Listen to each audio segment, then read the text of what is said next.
So we have to learn topic number 11.2 excretion in animals. Last class में हमने transportation in our body में हमारा blood या तो अदर सब्सटेंसेस इसका ट्रांसपोर्टेशन कैसे होता है, लंग्स में से वो ऑक्सीजन, कार्बन डाइऑक्साइड वो बॉडी पार्ट्स में से हार्ट में से बॉडी पार्ट में ब्लड कैसे पहुंचता है वो हमने एक्सप्लेन किया. Now we have learn to 11.2 excretion in animals. Recall how carbon dioxide is removed as waste from the body through the lungs during exhalation. हमने देखा कि जो कार्बन डाइऑक्साइड है हमारी बॉडी में वो कैसे रिमूव होता है, तो बाय एक्सेलेशन की प्रोसेस से रिमूव होता है. Also recall that the undigested food is remove during ingestion. ये जो हम डाइजेशन की प्रोसेस होती है इसमें कोई फूड ऐसा हो जाता है जो अनडाइजेस्ट होता है, तो ये undigest food is remove during egestion की प्रोसेस से ये रिमूव होता है. Let us now find out how the other waste materials are removed from the body. जो दूसरा मटेरियल्स है वो भी हमारी बॉडी में से रिमूव कैसे होता है इसके बारे में आज हम लर्न करेंगे.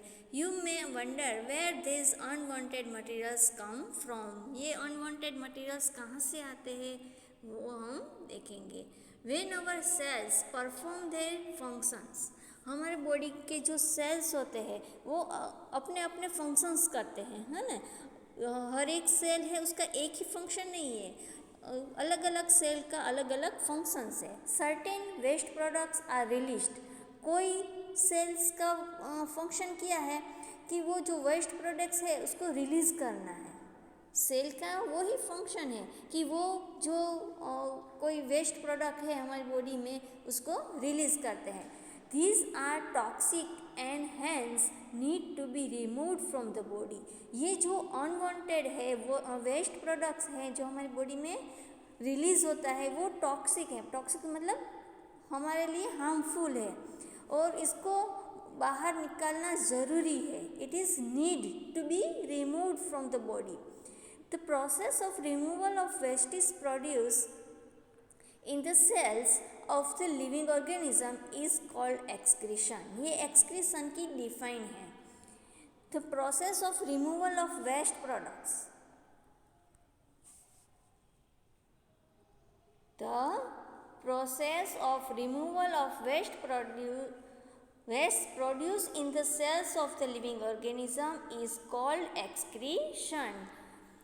The part of unwalled in excretion forms the excretory system. इसको क्या कहते हैं? excretory system. ये excretion प्रोसेस में जितने भी पार्ट्स इन्वॉल्व होते हैं ये पूरे पार्ट्स क्या बनाते हैं? excretory system बनाते हैं.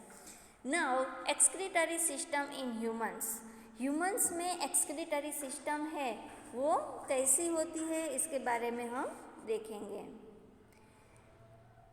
The waste which is present in the blood has to be removed from the body. जो वेस्ट है हमारी बॉडी में which is present in the blood, हमारे ब्लड में कुछ वेस्ट मटेरियल भी रिलीज होते हैं वो to be removed from the body, वो हमारी बॉडी में से रिमूव होना ही चाहिए. How can this be done? ये कैसे होता है? A mechanism to filter the blood is required. This is done by the blood capillaries in the kidneys. ये जो मैकेनिज़्म है कि हमारा ब्लड है वो भी फिल्टर होता है हमारी बॉडी के अंदर. इसमें से जो अच्छा है हमारे लिए फ़ायदेमंद है वो ऑब्जेक्ट्स एब्सॉर्ब कर लेता है और जो अनवांटेड है वेस्ट प्रोडक्ट्स है वो रिमूव करता है. तो a mechanism to filter the blood is required and this is done by the blood capillaries in the kidneys. ये फंक्शन कहाँ पे होता है? किडनीज में. तो हमारे बॉडी में ह्यूमन में 2 किडनीज होती है. तो ये किडनीज का मेन फंक्शन क्या है? To filter the blood. हमारा ब्लड है वो फिल्टर करना उसका मेन फंक्शन है. When the blood reaches the two kidneys, it contains both useful and harmful substances. जब भी किडनीज में ब्लड एंटर होता है हमारी बॉडी का, तब दोनों टाइप्स के इसमें मटेरियल्स होते हैं, हार्मफुल मटेरियल्स भी होते हैं और यूजफुल भी होते हैं. The useful substances are absorb back into the blood. जो यूजफुल सब्सटेंसेस हैं हमारे ब्लड में, वो वापस एब्सॉर्ब हो जाता है ब्लड में ही. The waste dissolve in water are removed as urine. और जो वेस्ट मटेरियल है यूरिन में, वो डिजोल्व इन वाटर में डिजोल्व हो जाता है और एज अ यूरिन वो रिमूव हो जाता है. From the kidneys the urine goes into the urinary bladder. तो किडनीज में से पहले यूरिन है वो gets into the urinary bladder में जाता है थ्रू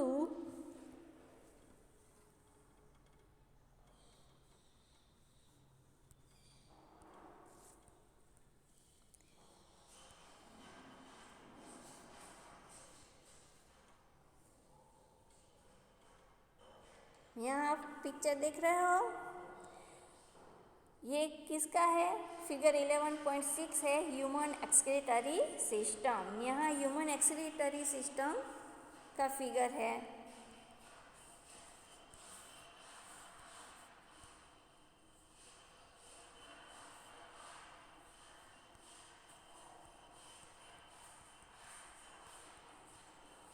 अब आपको अच्छी तरह से दिखाई देगा.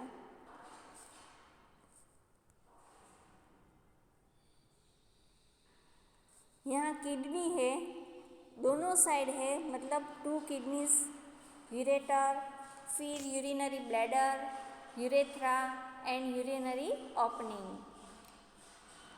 तो जो हमने पहले आगे देखा कि यहाँ जो किडनीज है, वो किडनीज में से यूरिन है वो goes into the urinary bladder में जाता है थ्रू ट्यूब लाइक यूरेटर्स है. देखो यहाँ पिक्चर में आपको दिखाई दे रहा है, वो ट्यूब जैसा होता है. ये ट्यूब थ्रू यूरेटर्स में जाता है.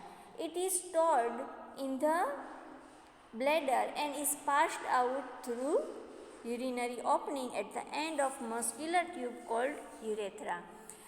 फिर ये यूरिन है वो कहाँ स्टोर होता है?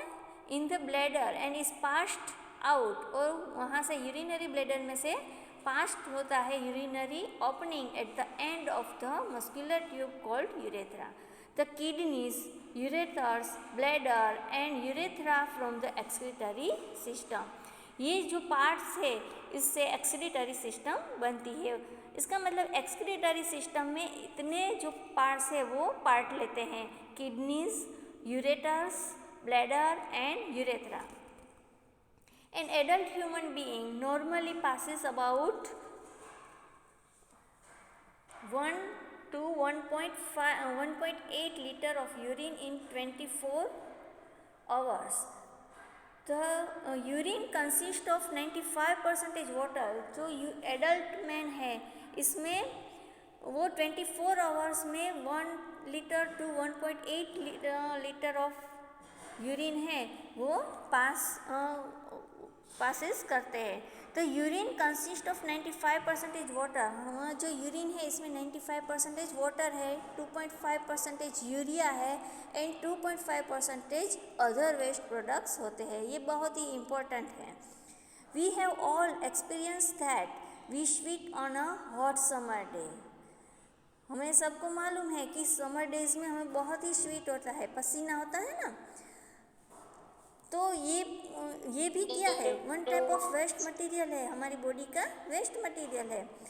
So sweat consist water and salts. ये स्वीट है, पसीना होता है, इसमें क्या होता है? वाटर भी होता है एंड सॉल्ट्स भी होते हैं. Bhuju has seen that sometimes in summer white patches are formed on our clothes. हमें मालूम है कि समर डेज में अगर हमने ये क्लॉथ्स जो पहने हैं इसमें वाइट पैचेस हो जाते हैं. तो ये वाइट पैचेस क्यों हो जाते हैं? क्योंकि हमें जब पसीना होता है तब ये पसीने में वाटर के साथ साथ सॉल्ट भी होता है, फिर हम वो ड्राई हो जाता है तो वाटर तो इवेपोरेशन हो जाता है, वो उड़ जाता है, लेकिन सॉल्ट है वो बच जाता है और वो बाद में हमें ये वाइट पैचेस दिखाई देते हैं। Especially in areas like under arms, मतलब अंडर आर्म्स में जहाँ हमें ज़्यादा पसीना होता है वहाँ ये वाइट पैचेस दिखाई देते हैं। These marks are left by salts present in the sweet. Sweet में जो सॉल्ट्स होता है वो हमें दिखाई देता है, क्योंकि वाटर है वो तो वेपराइजेशन की प्रोसेस से हवा में उड़ जाता है, लेकिन जो सॉल्ट है उसका वेपराइजेशन नहीं होता है, तो वो वहीं का वहीं रह जाता है और क्लॉथ में हमें वाइट पैचेस के से दिखाई देता है। Does sweet serve any other functions? ये sweet और कोई भी फंक्शन है उसका? We know that the water kept in an earthen pot, मतलब मटका, is cooler. हमें मालूम है, हम सब जानते हैं कि वाटर है वो समर में हम वो अर्थन पॉट मतलब मटका, मिट्टी का जो होता है पॉट, उसमें रखते हैं और उसमें ज़्यादा ठंडा रहता है पानी भी। This is because the water evaporates from the pores of the pot. इसका मतलब क्या है, क्यों होता है ऐसा? This is because the water evaporates, water है वो इवेपोरेट होता है from the pores of the pot, pot के अंदर मिट्टी के बीच में इसके पार्टिकल्स में छोटे छोटे गैप होते हैं, इसको क्या कहते हैं? पोर्स। तो इसमें से वाटर है वो इवेपोरेट हो जाता है, विच कॉजेज कूलिंग, और इससे ये वाटर है वो कूल रहता है। पहली wants to know whether other animals also urinate, तो ये भी सोचने की बात है कि सब एनिमल्स हैं वो ऐसे करता है। नाउ ये जो 2 पॉइंट्स है वो बहुत ही इम्पोर्टेंट है। The way in which waste chemicals are remove from the body of the animal depends on the availability of water. Aquatic animals like fishes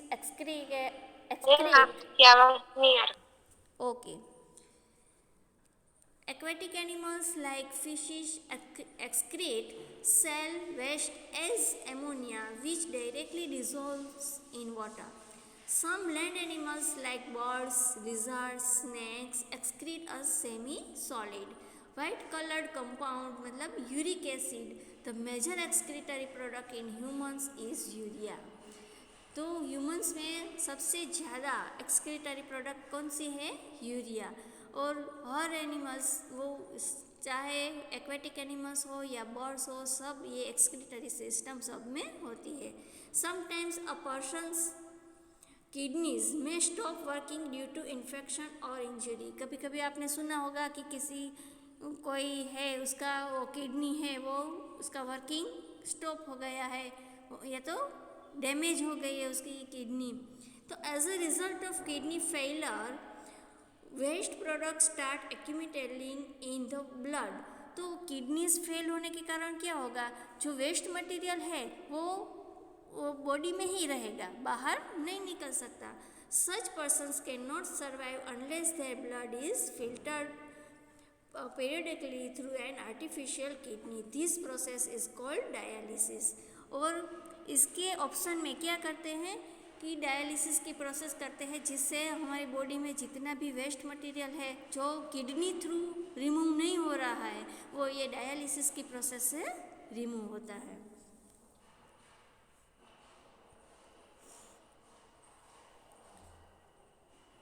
Now similarly when we sweat it helps to cool our body. और इसी तरह जब हमें पसीना होता है तो वो पसीने से हमारी बॉडी का जो टेम्परेचर है वो लो हो जाता है ना, क्योंकि हमारी बॉडी में स्किन में भी छोटे छोटे पोर्स होते हैं और वहाँ से भी हमें स्वीट है वो बाहर निकलता है और उसी के कारण वो it helps to cool our body, हमारी बॉडी का टेम्परेचर है वो कूल रखता है। Now topic 11.3 transport of substances in plants. जैसे एनिमल्स में वो ब्लड के through oxygen, other substances, nutrients वो ट्रांसपोर्ट होते हैं, उसी तरह प्लांट्स में भी ये जो वाटर है या तो अलग अलग न्यूट्रिएंट्स हैं वो कैसे ट्रांसपोर्ट होता है इसके बारे में हम पढ़ेंगे। In chapter number 1 you learn that plants take water and minerals nutrients from the soil through the roots and transport it.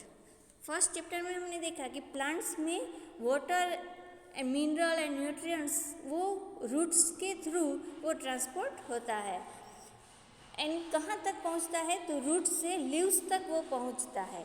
और ये जो वाटर न्यूट्रिएंट्स वो रूट में कहाँ से आता है, सोइल में से। हम सोइल में पानी डालते हैं तो ये पानी रूट एब्सॉर्ब कर लेता है, रूट से फिर वो लीव्स तक ट्रांसपोर्ट होता है।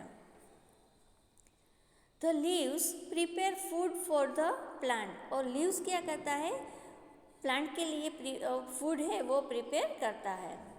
Using water and carbon dioxide during photosynthesis, और ये जो लीव्स है वो अपने आप फूड प्रिपेयर करता है using water and carbon dioxide. Water and carbon dioxide का यूज़ करके वो फोटोसिंथेसिस की प्रोसेस से अपना फूड बनाते हैं। You also learn that chapter number 10 that food is the source of energy and every cell of an organism gets energy by the breakdown of glucose. तो food है वो क्या है, is the source of energy, energy का ही एक source है, क्योंकि फूड में से ही हमें सब सारे न्यूट्रिएंट्स मिलते हैं, एनर्जी मिलते हैं by the breakdown of glucose, glucose का ब्रेकडाउन होने से। The cells use this energy to carry out vital activities of life, और ये एनर्जी का यूज़ हम क्या कैसे करते हैं, तो अलग अलग हमारी लाइफ में सुबह से शाम तक हम बहुत सारी प्रोसेस करते हैं, डाइजेशन, रेस्पिरेशन, एक्सक्रीशन, तो ये सारी प्रोसेस में ये एनर्जी है वो यूज़ हो जाती है। Therefore, food must be made available to every cell of an organism, इसलिए फूड है वो सबको मिलना ज़रूरी है। हमारी बॉडी के एवरी सेल, हर एक सेल को ये जो फूड है वो मिलना जरूरी है। Have you ever wondered how water and nutrients absorb by the root are transport to the leaves? आपने कभी सोचा है कि रूट से लीव्स तक ये जो वाटर है या तो न्यूट्रिएंट्स है वो प्लांट में ट्रांसपोर्ट कैसे होते होंगे? हमारी बॉडी में तो वो ब्लड वेसल्स हैं, है ना, वो ब्लड वेसल्स से थ्रू पूरे बॉडी पार्ट्स में से हार्ट में, और हार्ट में से बॉडी पार्ट्स में ब्लड पहुंचा जाता है, और उसी तरह ऑक्सीजन का भी ट्रांसपोर्ट होता है। लेकिन ये प्लांट है तो प्लांट में तो ऐसी ब्लड वेसल्स नहीं होती है, तो उसमें ट्रांसपोर्ट कैसे होता होगा? How is the food prepared by the leaves carried to the parts which can not make food, और जो लीव्स है वो फूड प्रिपेयर करता है, वो अदर पार्ट्स में ये फूड कैसे पहुंचाता है?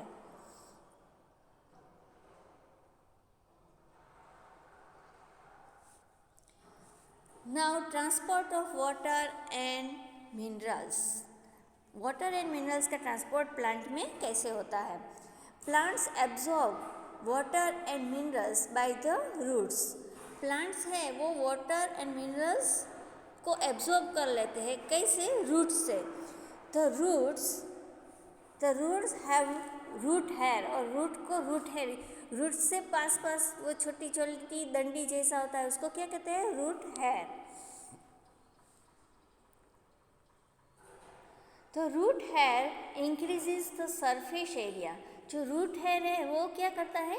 सरफेस एरिया को इंक्रीज करता है, वो फैल जाता है पूरा सॉइल में। Of the root for the absorption of water and mineral nutrients dissolved in water. जो वाटर के अंदर मिनरल न्यूट्रिएंट्स है उसको भी एब्सॉर्ब करता है, वाटर को भी एब्सॉर्ब करता है root. The root hair is in contact with the water present between the soil particles. और जो ये रूट हेयर है वो कहाँ किसके कांटेक्ट में होता है? सॉइल में। सॉइल में जो आसपास वाटर है वो सारे वाटर के कांटेक्ट में होता है, और वहाँ से सॉइल में से वाटर है वो एब्सॉर्ब कर लेता है, रूट हेयर से रूट में एब्सॉर्ब हो जाता है। Can you guess how water moves from the root to the leaves? और अब ये रूट में से लीव्स तक वाटर कैसे पहुँचता होगा? What kind of transport system is present in plants? Plants में कौन सी टाइप की वो ट्रांसपोर्ट सिस्टम होगी वो हमें देखना है। Well, Buju is right. 1 minute. यहाँ एक क्वेश्चन दिया है. Buju thinks that plants may have pipes to transport water to the entire plant like we have in our homes for the supply of water.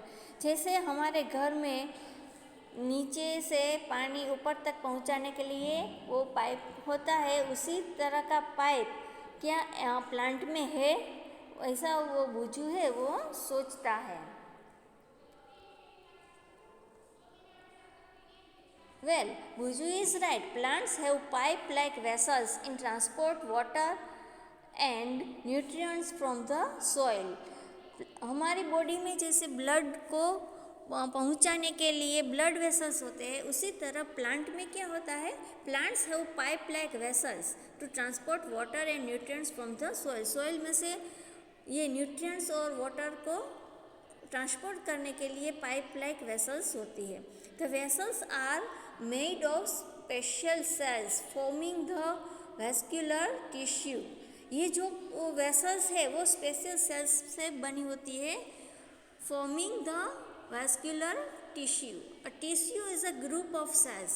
What is tissue? Tissue किसे कहते हैं? तो बहुत सारे सेल्स इकट्ठा होके कलेक्ट होके tissues बनाते हैं, और बहुत सारे टिश्यूज़ इकट्ठा होके हमारे बॉडी पार्ट्स बनते हैं. The vascular tissue for the transport of water and nutrients in the plant is called the xylem. और इसको क्या कहते हैं? xylem. तो यहाँ भी अंडरलाइन करना, the vascular tissue for the transport of water and nutrients in the plant is called the xylem.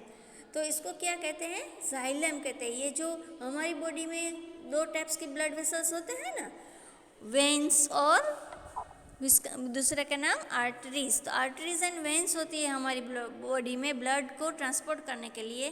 उसी तरह प्लांट में क्या होता है, तो वाटर और न्यूट्रिएंट्स को ट्रांसपोर्ट करने के लिए जो पाइप लाइक वेसल्स होती है, ये वेसल्स को क्या कहते हैं? xylem.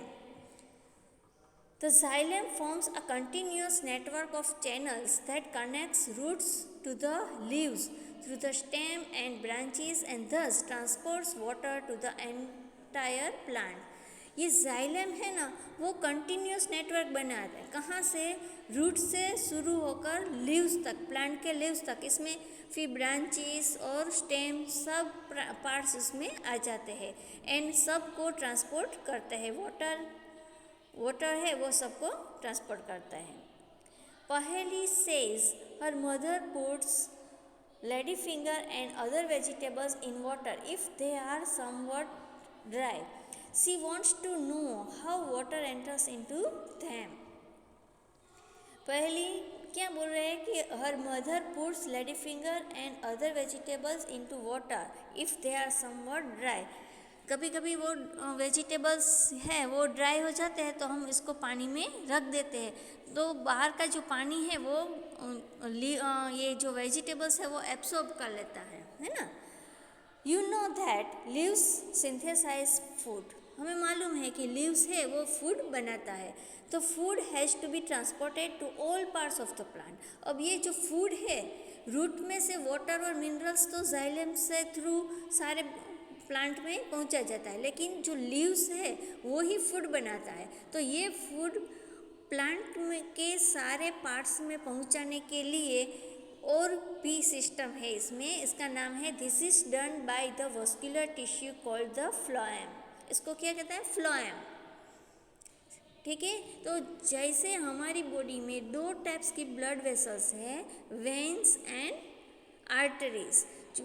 वेन्स में क्या होता है, ये जो हमारे ब्लड में से, हमारी हार्ट में से जो ब्लड है, ऑक्सीजन वाला ब्लड, वो आर्टरीज थ्रू हमारी बॉडी पार्ट्स में पहुंचाते हैं, और बॉडी पार्ट्स में जो कार्बन डाइऑक्साइड वाला ब्लड है वो हमारे हार्ट में वेन्स थ्रू पहुंचाता है. उसी तरह प्लांट में साइलेम से क्या होता है, वाटर एंड न्यूट्रिएंट्स रूट से लीव्स तक पहुंचता है, और फ्लोएम से क्या होता है, तो लीव्स में जो फूड बनते हैं वो फूड सारे प्लांट में पहुंचाते हैं.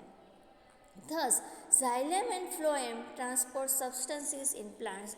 मतलब यहाँ ये xylem and phloem से ही जो substances है वो ट्रांसपोर्ट होते हैं.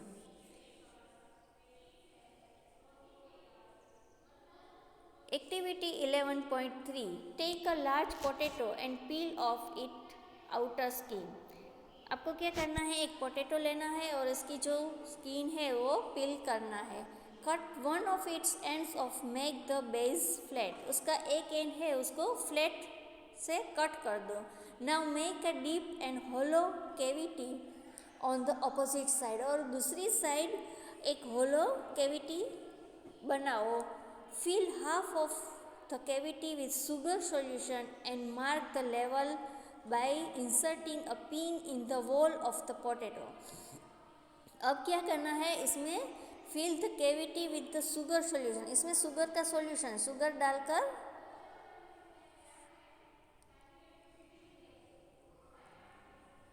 इसमें शुगर डालकर थोड़ा